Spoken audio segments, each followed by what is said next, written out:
The alarm rings. Your hand reaches out, finding the snooze button with practiced precision. Just 5 more minutes. You tell yourself. Those 5 minutes become 10, then 20, then an hour.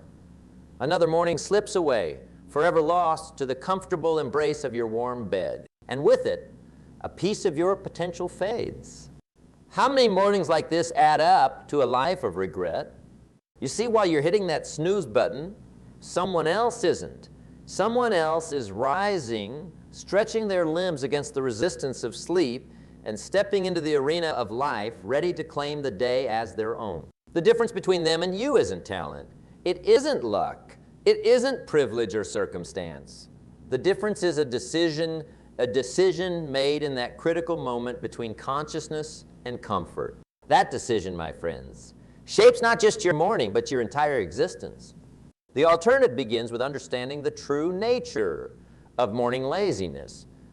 When you feel that overwhelming desire to stay in bed, what's really happening in your body and mind? Research shows that this feeling isn't actually physical fatigue. Most of the time, it's psychological resistance. Your brain's attempt to avoid the discomfort of transition and the uncertainty of the day ahead. Your brain, in its primitive wisdom, equates the known comfort of your bed with safety and the unknown challenges of the day with potential danger. This is not a character flaw. This is your brain doing exactly what it evolved to do: conserve energy and avoid perceived threats. The problem isn't with your brain's programming. It's with the modern context in which that programming operates. In our ancestors' world, conserving energy made perfect sense. Food could be scarce and physical threats were real and immediate. But in our world of abundance and relative safety, this same instinct leads us away from growth and towards stagnation. So the morning ritual I'm about to share with you isn't about fighting against your nature. It's about working with your nature in a new way, respecting its wisdom while redirecting its focus. Here it is in its beautiful simplicity. When your alarm goes off, don't make staying in bed or getting up a matter of debate. Don't engage with the question at all. Instead, immediately count 5, 4, 3, 2, 1, and physically move your body. Swing your feet to the floor. Stand up. Take one step, then another. This isn't just a cute trick. This is neuroscience in action. By counting down, you're interrupting the habitual thought patterns that lead to the snooze button. You're creating a pattern interrupt that bypasses your brain's resistance. And by physically moving, you're sending powerful signals throughout your nervous system that it's time to engage with the world. But this is just the beginning. Getting out of bed is the first victory of the day. But what you do in the next 15 minutes will determine whether that victory leads to lasting change or becomes just another false start. Once you're on your feet, you must immediately engage in what I call a power priming sequence. This isn't complicated, but it must be done with intention and presence. It consists of 3 simple components. First, hydration. Your body has been without water for the entire night.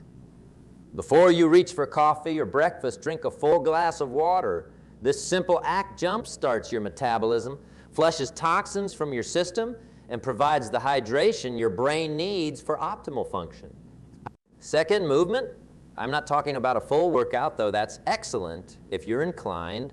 I'm talking about 5 minutes of deliberate physical activity. This could be as simple as stretching, a set of push-ups, or a brief walk around your home. The goal isn't calorie burning. It's to get your blood flowing and oxygen circulating to your brain and muscles. Third, and perhaps most critically, intention setting. Take 3 minutes to write down your primary goal for the day. Not a to-do list of 20 items, just the one thing that, if accomplished today, would move your life forward in a meaningful way. This focuses your mind and commits you to conscious living rather than reactive existence. This entire sequence takes less than 15 minutes, yet it completely reframes your relationship with the day ahead. Instead of starting from a place of resistance and avoidance, you're starting from a place of proactive engagement. But here's where most people go wrong. They try this for a day or two, feel good about it, And then when the initial novelty wears off, they abandon it because it doesn't feel effective anymore. This is the trap of outcome-based thinking. We expect immediate, dramatic results from our actions. And when those results aren't immediately apparent, we conclude that the action itself is flawed. True transformation doesn't work this way. True transformation happens through the compound effect of small, consistent actions taken over time. Each morning that you follow this ritual, you're not just affecting that single day. You're rewiring neural pathways, strengthening new habits, and gradually shifting your identity from someone who surrenders to laziness to someone who embraces discipline. Let me share something with you that changed my entire perspective on morning routines. For years, I struggled with consistency. I'd get excited about a new morning practice, try it enthusiastically for a week or two, then gradually slide back into old patterns. I'd beat myself up about it, question my commitment and willpower, and the cycle would continue. Then I discovered a profound truth. The problem wasn't my willpower. The problem was that I was trying to make too many changes at once, and I was linking my identity to perfect execution rather than consistent effort. So I simplified. I committed to just this basic morning sequence. No hitting snooze, water, movement, intention setting.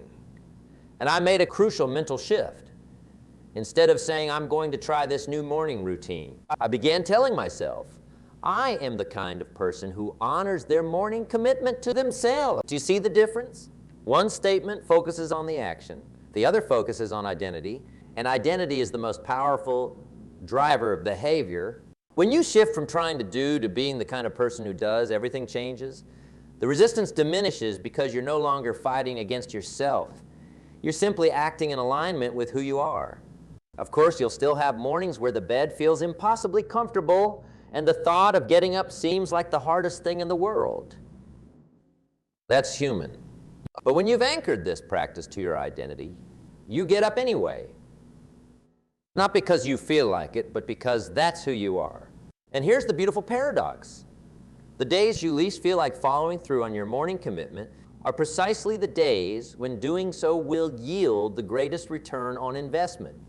These are the character building moments that separate the extraordinary from the ordinary. Someone once asked me, what's the secret to success? Expecting some complex, nuanced answer. But the truth is surprisingly simple. Success in any domain comes down to doing what you said you would do consistently, especially when you don't feel like it. That's it. That's the whole game. Now, you might be thinking, this all sounds good in theory, but my situation is different. You don't understand the specific challenges I face. And you're right. I don't know your exact circumstances. I don't know if you're a single parent juggling multiple jobs, a student overwhelmed with coursework, or an executive facing immense pressure. I don't know if you struggle with chronic health issues, financial stress, or emotional trauma. But what I do know is this. Whatever your circumstances, however legitimate your challenges, the fundamental principles of human behavior and habit formation remain constant. Your specific situation may require adaptation of these principles, but it doesn't negate them. If your circumstances mean you can only dedicate 5 minutes instead of 15 to your morning ritual, then do 5 minutes with full presence. If physical limitations prevent certain movements, find alternatives that work for your body. If writing is difficult, speak your intentions aloud. The form can flex, but the essence remains. Break the cycle of the snooze button. Hydrate your body. Move in whatever way you can. Set your intention. But there's a deeper dimension to this practice that we must address, one that goes beyond mechanics and into meaning. Many people struggle with morning laziness not because they lack discipline, but because they lack purpose. When you don't have a compelling reason to get out of bed, something that ignites your spirit and calls you forward, then the comfort of sleep will always win. This is why the intention-setting component of the morning ritual is so crucial. It's not just about productivity. It's about connecting to purpose, even in small ways. When you identify the one thing that would make today meaningful, you're really asking yourself, what matters to me? What contribution can I make today? How can I move forward in a way that aligns with my deepest values? These are not just practical questions.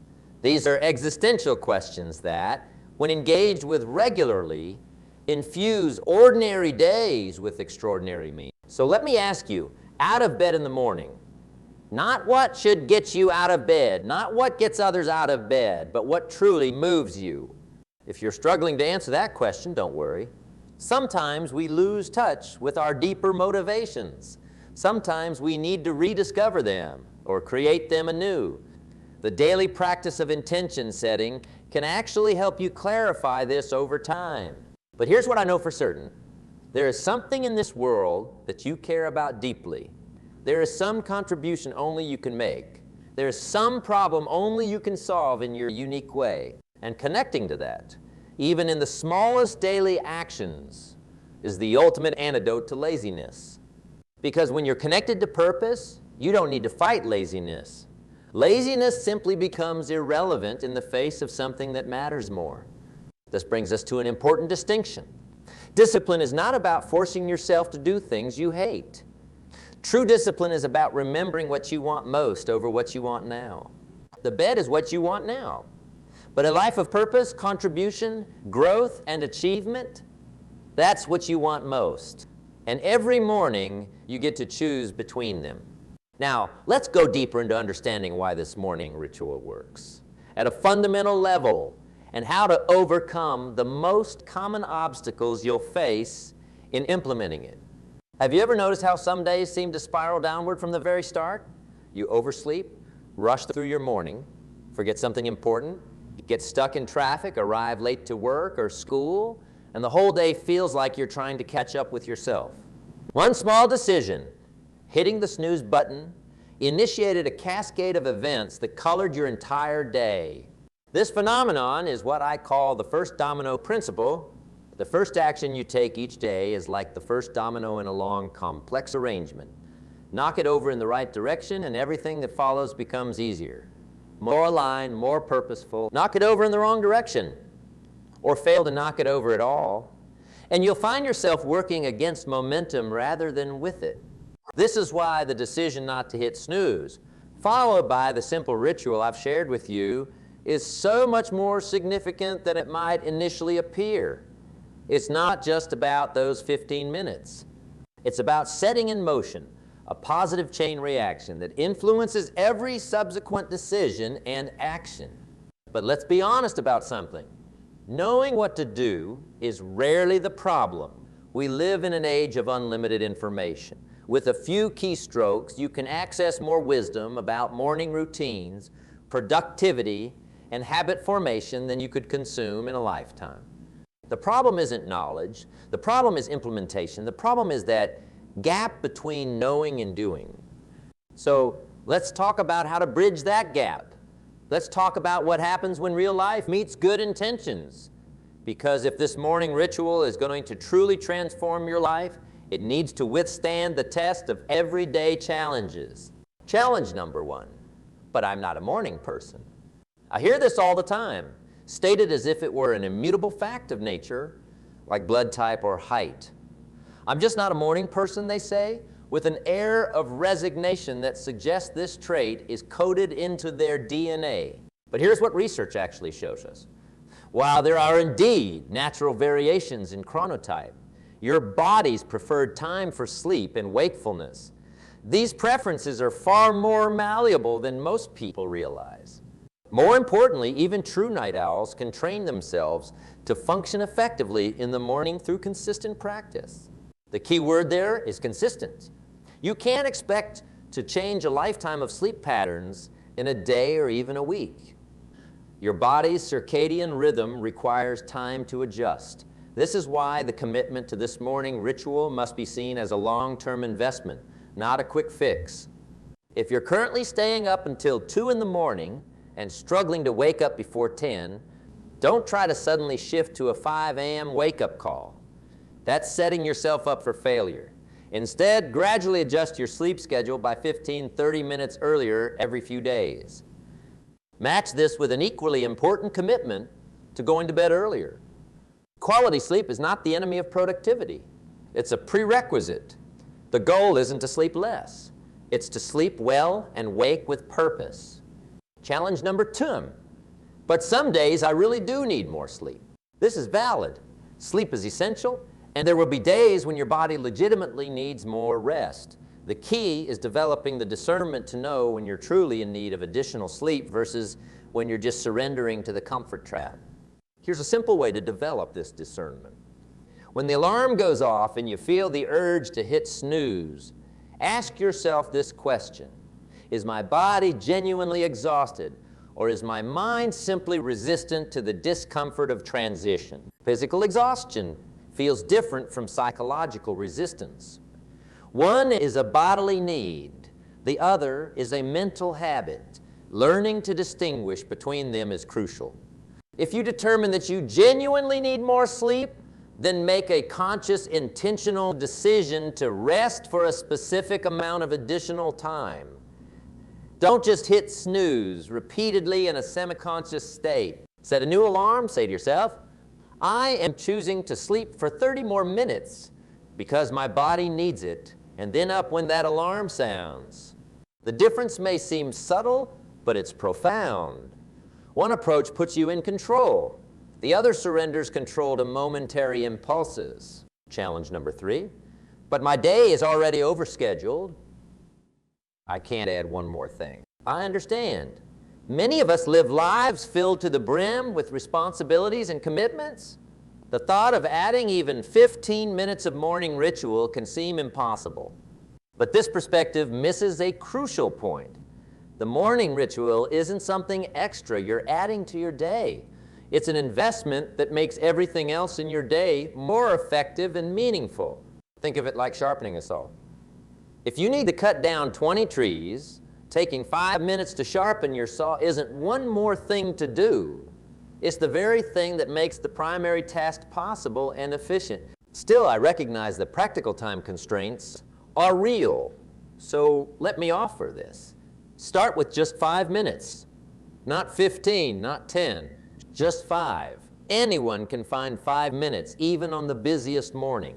If you need to set your alarm just 5 minutes earlier, do that. In those 5 minutes, perform a condensed version of the ritual. Drink water.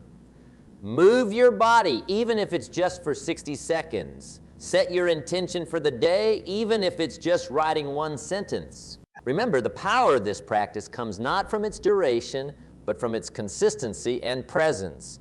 5 minutes of fully engaged ritual is infinitely more valuable than 15 minutes of distracted, half-hearted effort. And here's what typically happens. Once you experience the benefits of those 5 minutes, you naturally begin to find ways to extend the practice. You go to bed a little earlier. You streamline your morning routine. You eliminate time-wasting habits like immediately checking social media. And gradually, those 5 minutes become 10, then 15, then perhaps even 30 or more. But it all starts with a commitment to 5 minutes. Can you give yourself that gift? Challenge number 4. I've tried morning routines before and they never stick. Past failures can be heavy baggage. Each time we try to implement a positive change and don't follow through. We're not just failing at that specific attempt. We're reinforcing a story about ourselves, a story that says, I'm the kind of person who doesn't stick with things. Over time, this story becomes so familiar that we stop questioning it. We accept it as truth, rather than recognizing it as a narrative we've constructed based on limited evidence. The first step to overcoming this challenge is to examine that narrative critically. Have you really tried and failed at every habit you've ever attempted? Or have there been things in your life, perhaps related to work, relationships, or personal interests, where you've shown remarkable consistency?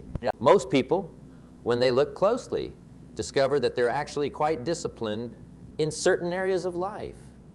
The key is to understand what makes those areas different, what motivates that consistency, and then apply those same principles to your morning ritual. The second step is to recognize that past attempts at morning routines may have failed not because of some inherent flaw in you, but because of flaws in your approach. Perhaps you tried to change too much at once. Perhaps you didn't have clear, compelling reasons for the changes. Perhaps you didn't build in systems of accountability or ways to track your progress. This time will be different because your approach is different. You're starting smaller. You're connecting the practice to deeper meaning. You're understanding the psychological dynamics at play. And most importantly, you're shifting your focus from the action itself to the identity you're building through consistent action. Challenge number 5. But some mornings, motivation is simply nowhere to be found. Yes, this will happen.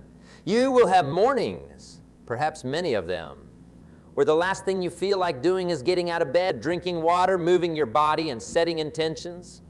You'll have mornings where even the thought of your morning ritual feels exhausting. These mornings are not failures of the system. These mornings are precisely why the system exists. Remember what we established earlier.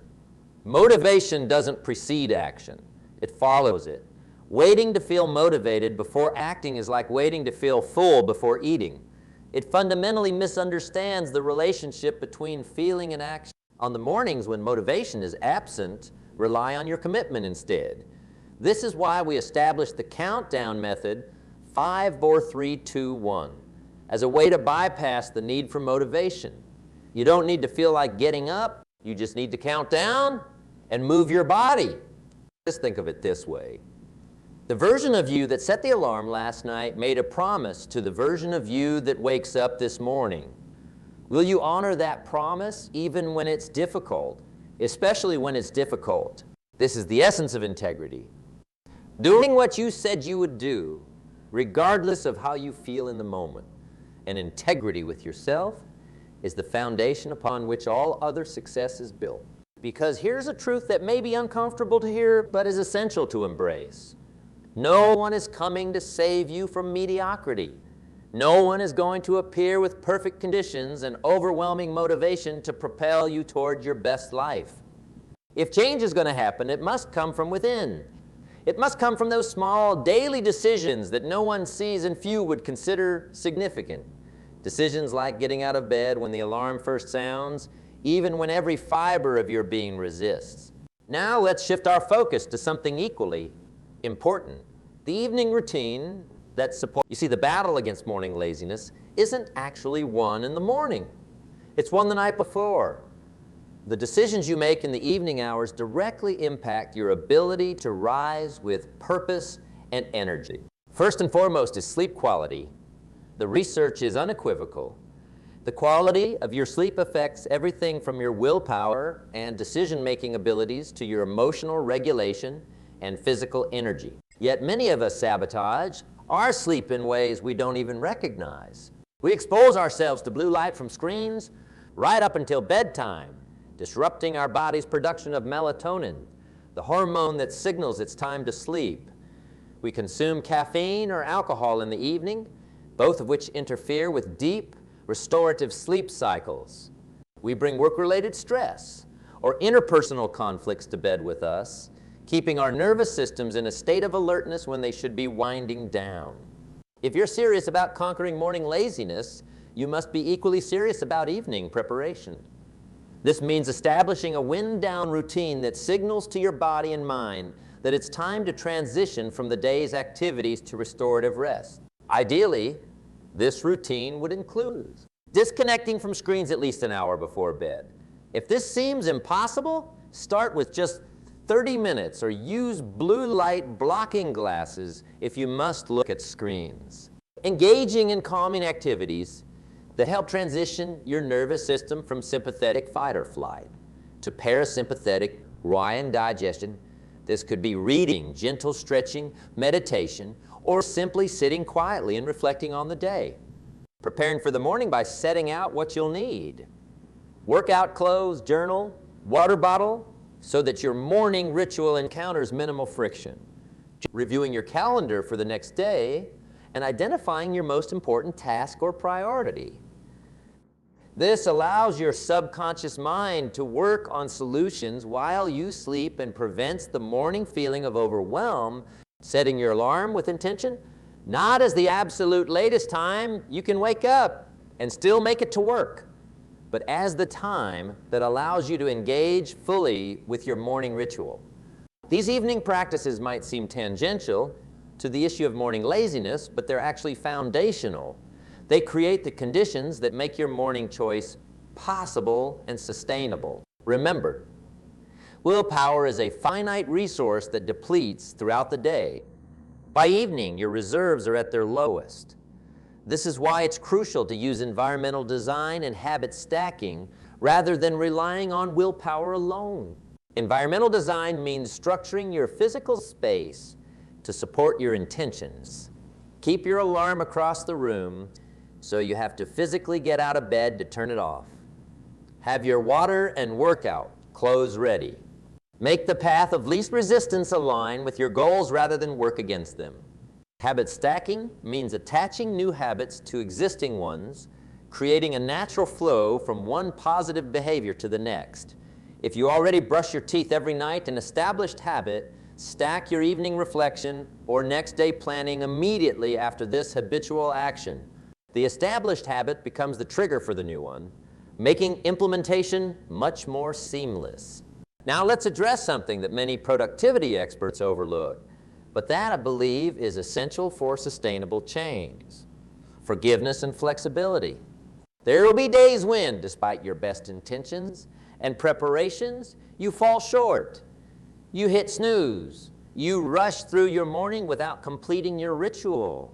You give in to the pull of immediate comfort over long-term growth. When this happens, not if, but when, how you respond makes all the difference.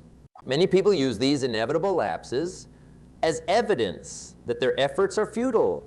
See? They tell themselves, I knew I couldn't do this. I'm just not disciplined enough.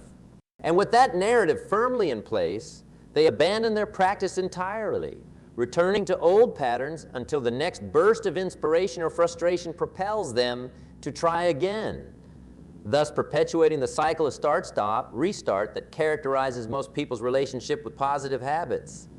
A more effective approach is what I call compassionate consistency. This means holding the intention firmly while allowing for human imperfection in the execution. When you miss a morning, don't waste energy on self-criticism.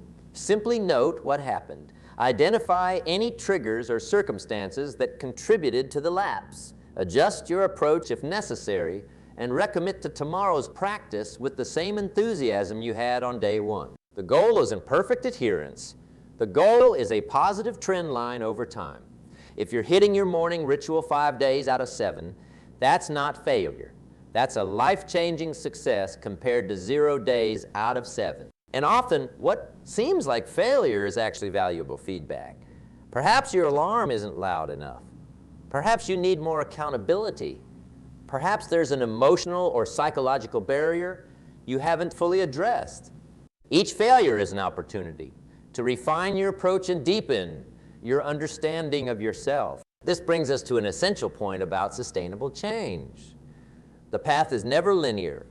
Progress doesn't look like a straight diagonal line moving ever upward. It looks more like a stock market chart.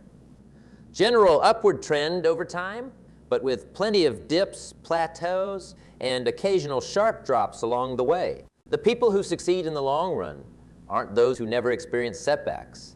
They're the ones who expect setbacks as part of the process and have strategies for getting back on track quickly when they occur. So build resilience into your plan from the start. Ask yourself, what will I do when, not if I miss a morning, how will I respond?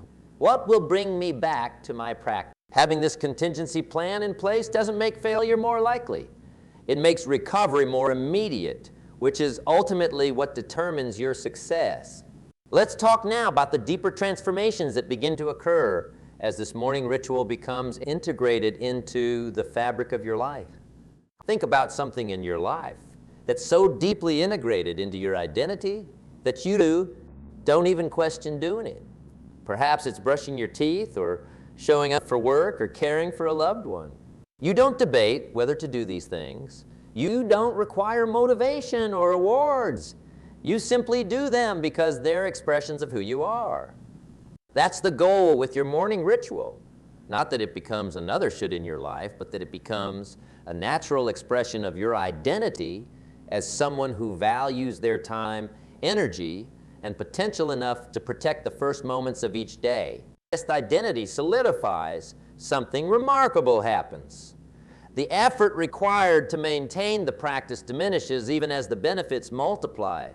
What once demanded all your willpower becomes second nature. What once felt like sacrifice begins to feel like freedom. And then, almost imperceptibly, the ripple effects begin to spread into other areas of your life. You find yourself making better nutritional choices because they align with your new self-image.